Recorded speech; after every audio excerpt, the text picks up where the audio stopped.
Hello बच्चों, कैसे हो आप लोग? अच्छे होंगे। तो बेटा मैं आपको पढ़ा रही थी भारतेंदु हरिश्चंद्र जी का चैप्टर प्रेम माधुरी।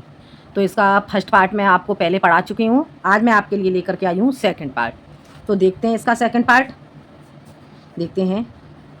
पहले बहो भाते भरोसो दियो, पहले बहो भाते भरोसो दियो, अब ही हम लाए में लावती हैं, अब ही हम लाए में लावती हैं। हरिचंद भरोसे रही उनके सखियाँ, हरिचंद भरोसे रही उनके सखियाँ, जो हमारी कहावती हैं। अब बे जोदा है रही हम सो, अब बे जोदा है रही हम सो, उलटो मिली के समझावती हैं।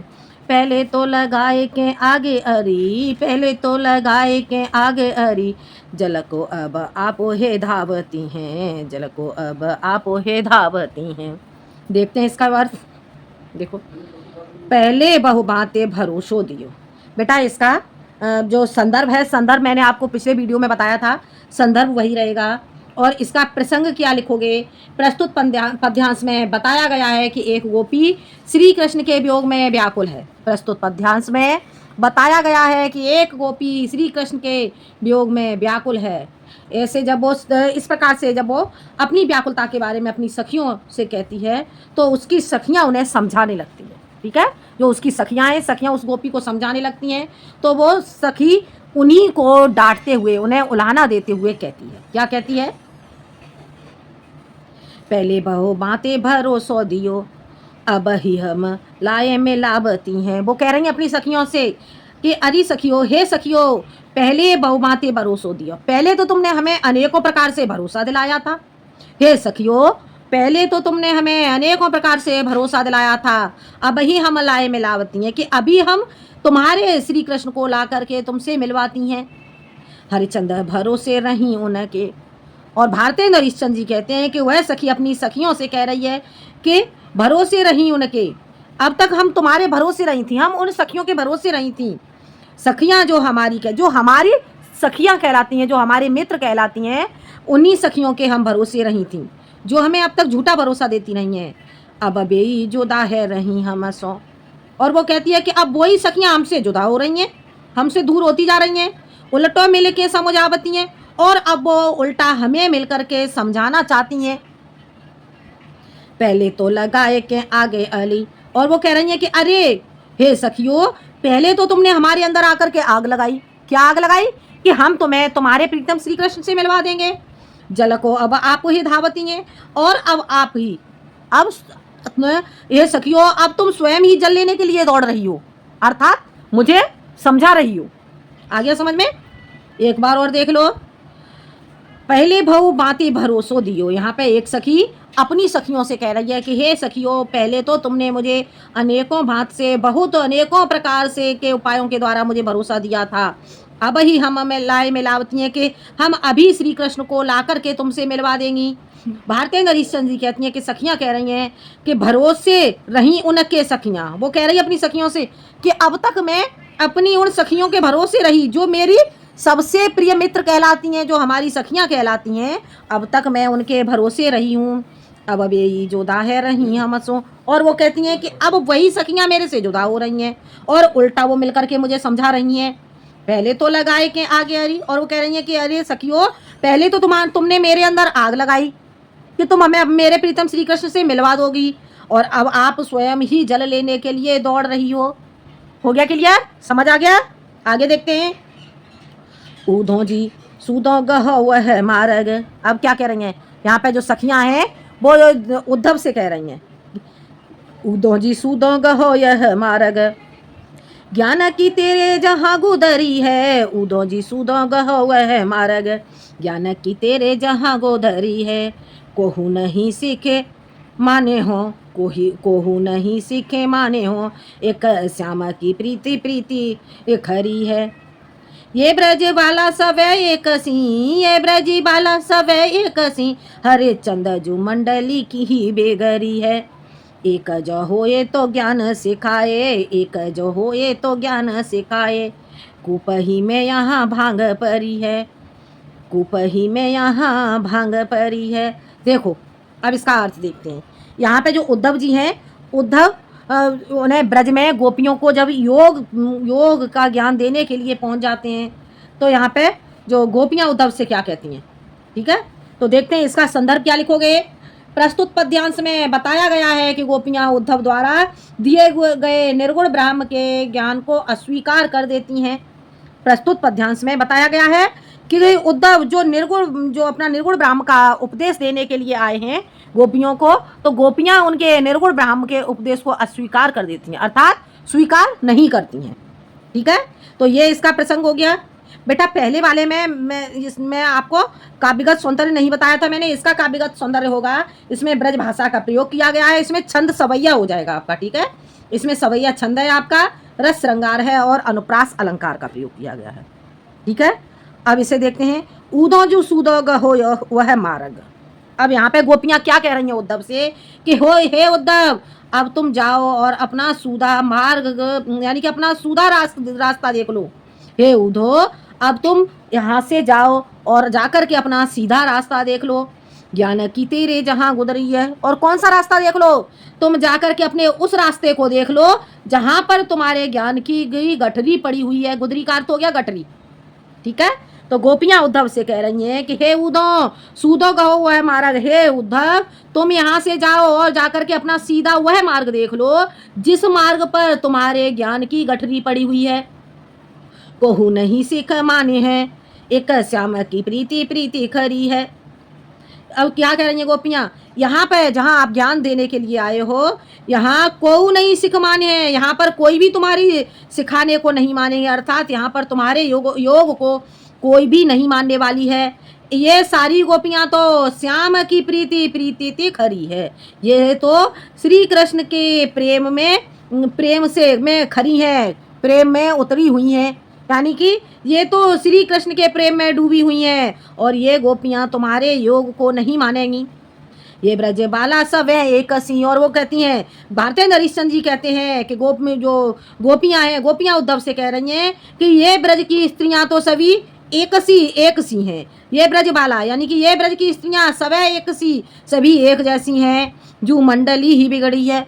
और जो ये ब्रज की मंडली है, ये तो सारी मंडली ही बिगड़ी हुई है, ये कृष्ण के प्रेम में बिगड़ी हुई है। एक जो होए तो ज्ञान सिखाए। हे उद्धव, यहाँ पे यदि एक होती तो यहाँ पे आप ज्ञान को सिखा सकते थे। कुपही में यहाँ भांग पड़ी है, और यहाँ इस ब्रज के तो कुएं में ही भांग, कृष्ण रूपी प्रेम की भांग पड़ी हुई है। ये सभी कृष्ण के प्रेम में व्याकुल हैं। हो गया क्लियर, समझ आ गया। एक बार और देख लो इसका अर्थ। ऊदो जू सूदो गहो वह मार्ग, ज्ञान की तेरे जहाँ गुदरी है।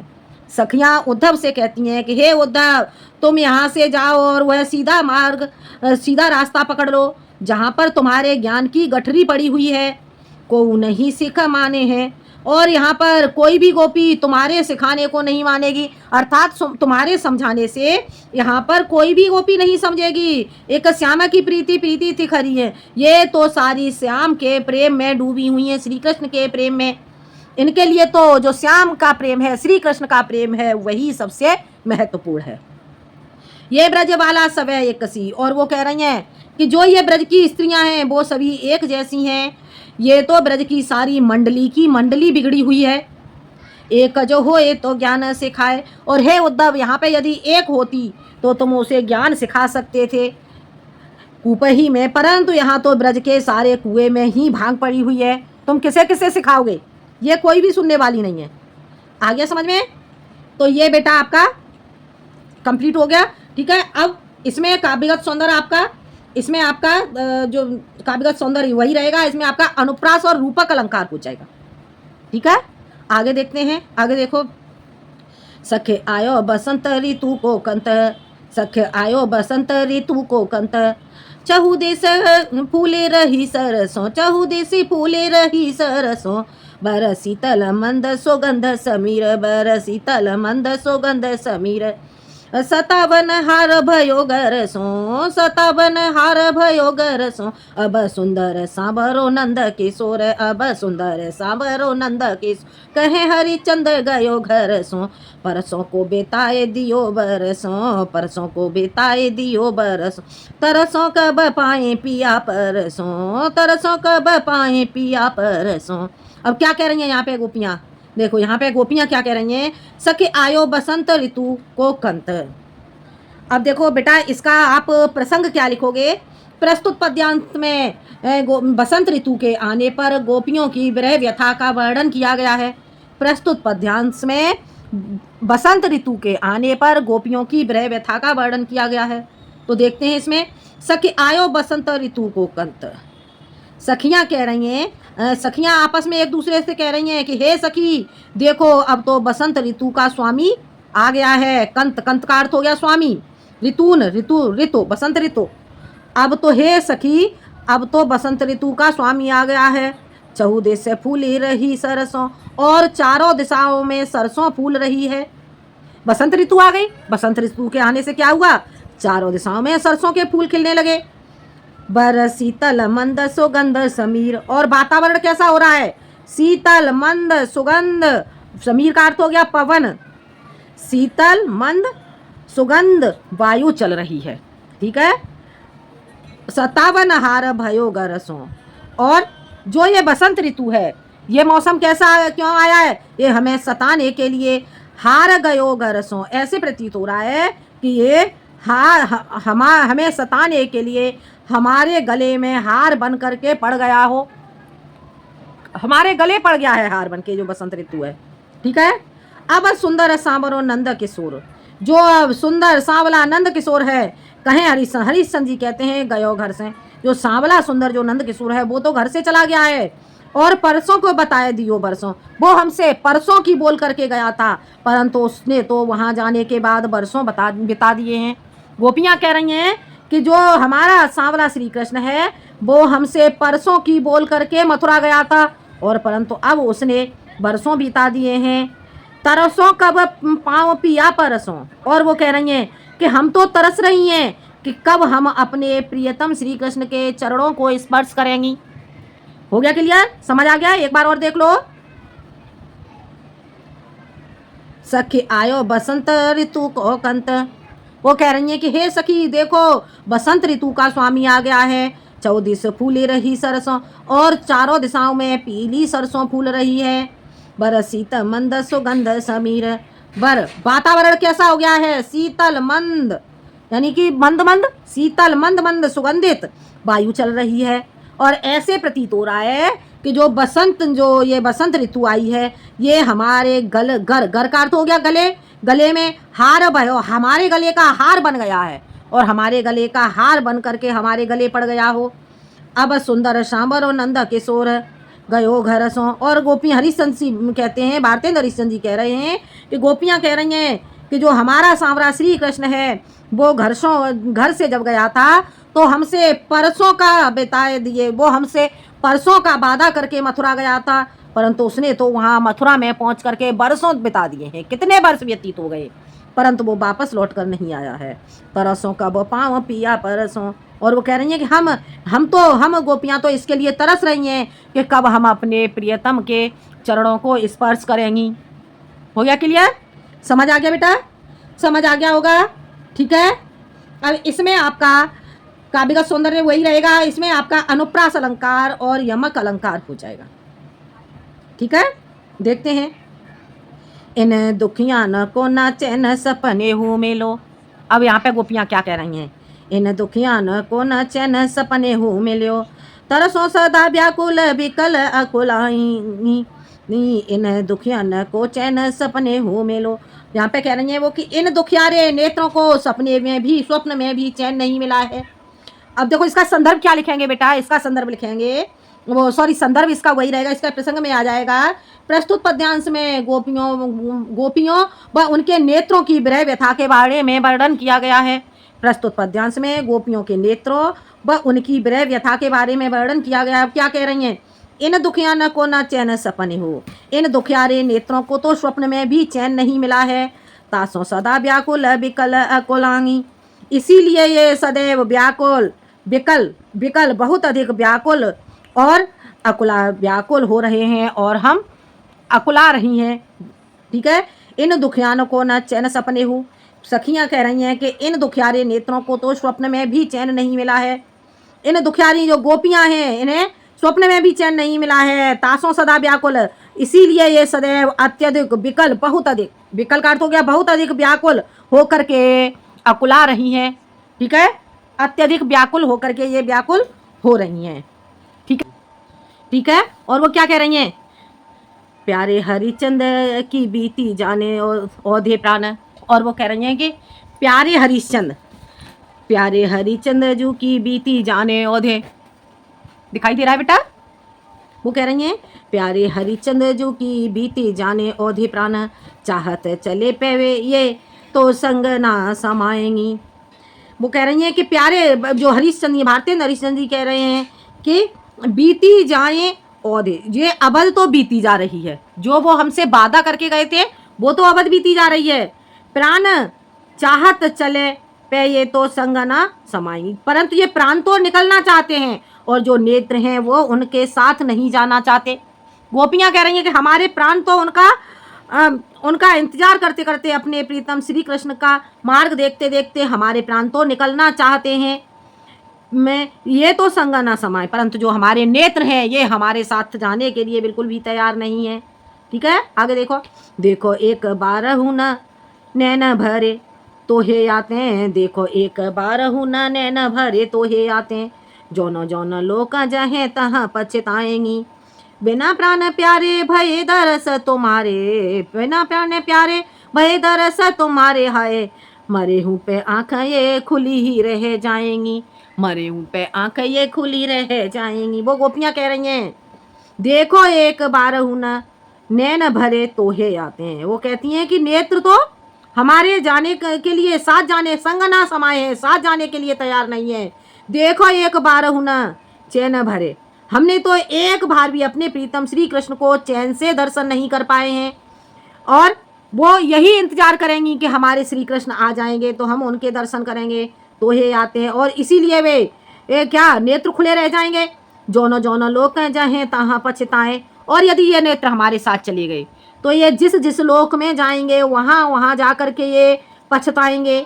बिना प्राण प्यारे भय दर्शन तुम्हारे हाय। और वो कह रही हैं कि बिना अपने प्रियतम श्री कृष्ण के दर्शन किए हुए मरे हूँ, यदि हम मर गई। गोपियाँ कहती हैं, भारतीय हरिश्चंद्र जी कहते हैं कि गोपियाँ कह रही हैं कि बिना प्यारे प्यारे भये दर्शन तुम्हारे हाय मरे हूँ, यदि हम अपने प्राण प्यारे श्री कृष्ण के दर्शन किए बिना मर गई तो आंखें ये खुले ही रह जाएंगी, तो जो हमारे नेत्र हैं ये खुले के खुले रह जाएंगे। ये नेत्र क्यों खुले रह जाएंगे? क्योंकि ये श्री कृष्ण के दर्शन करना चाहते हैं।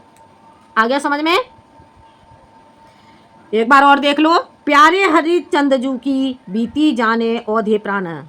वो कह रहे हैं कि हमारे भारतीय हरिश्चंद्र जी कहते हैं कि अपने प्रियतम श्री कृष्ण की बीती जाने औधे, यानी कि जो हमें अवध बता करके गए थे श्री कृष्ण मथुरा के लिए, वह अवध तो बीत चुकी है, वह अवध तो बीती जा रही है, और प्राण चाहत चले हैं, और जो अब हमारे प्राण हैं वो तो निकलना चाहते हैं, पे ये तो संग ना समाए, परंतु जो हमारे नेत्र हैं वो हमारे साथ जाने के लिए तैयार नहीं है।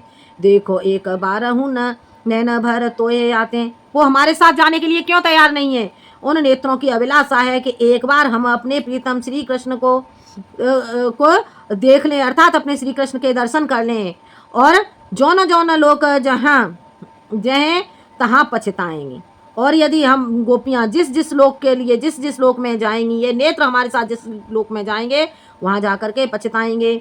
बिना प्राण प्यारे भय दरस तुम्हारे हाय मरे हूँ। और वो गोपियाँ कहती हैं कि हम जिस श्लोक में जाएंगी वहाँ पछताएंगी, क्योंकि बिना अपने प्रियतम श्री कृष्ण के दर्शन किए बिना अगर हम मर जाएंगी तो आंखें ये खुली की खुली रह जाएंगी, तो हमारे जो नेत्र हैं वो खुले के खुले रह जाएंगे। आ गया समझ में बेटा? तो ये आपको समझ में आ गया होगा। इसमें बेटा आपका जो छंद है यहाँ पे आपका कवित छंद हो जाएगा, ठीक है। बाकी काव्यगत सौंदर्य आपका वही रहेगा, इसमें छंद आपका कवित्व हो जाएगा, और आपका यहाँ पर अनुप्रास अलंकार, पुनरुक्ति प्रकाश अलंकार और अतिशयोक्ति अलंकार का प्रयोग किया गया है, ठीक है। तो इस तरह से बेटा ये चैप्टर आपका खत्म होता है। तो आपको ये समझ में आ गया होगा। अगले वीडियो में मैं आपके लिए अगला चैप्टर लेके आती हूँ। धन्यवाद।